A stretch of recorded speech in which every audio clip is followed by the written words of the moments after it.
another team that we'll talk about, Dave, that are moving up the league slowly and have pulled themselves out of the relegation picture is Luton Town. 4-4 with Newcastle. Now, we talked about there being a lot of goals this weekend, and we've talked about some defensive mishaps in the first game. But this one, Dave, was this a case of Luton showing a really strong performance, or was it a case of hell for leather, two teams that just didn't know how to defend but really wanted to go forward? Oh, I anticipated a high scoring game actually. I was speaking to one of my mates. I said, because he always says, "Oh, speaks to me about, oh, what do you think they're putting?" I said, "I think Luton, Newcastle. I think that'll be a high scoring draw because at the minute Newcastle are a team that I think they've conceded 16 goals in the last 6 Premier League games, which is it's ridiculous for them considering how much their defence was getting praised at the beginning of the season, how well obviously they did last season." And Luton are a team that score of late have scored a lot of goals, but again, obviously have that little bit of naivety. I think being new to the league and are vulnerable to attacks and transitions. So I wasn't surprised by the nature of the game, but I think from Luton's point of view, I think they'll be over the moon with a point against Newcastle. Newcastle obviously off the back of them.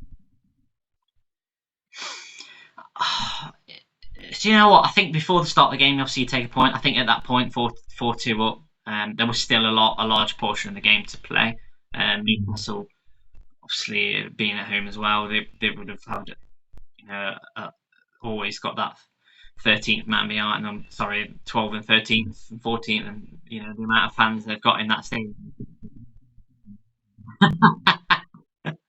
But I just think that the nature that if they've got to their game and what they're showing in this league, they're not fazed by any encounter in this league so far, and that speaks volumes. I think particularly you speak about the lack of experience they've got in this squad.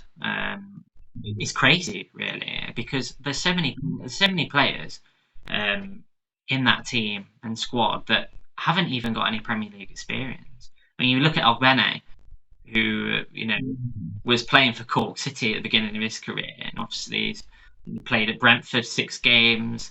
After that, and you look at the kind of performance he's been putting in the season. It's out of this world. He looks like and I don't want to obviously upset any Luton fans, but I think he'd be a good signing for a top 6 team. I think he could be a good squad player. I think he's terrifying. I can imagine it'd be terrifying to defend against because his pace is unreal and he puts a real shift in.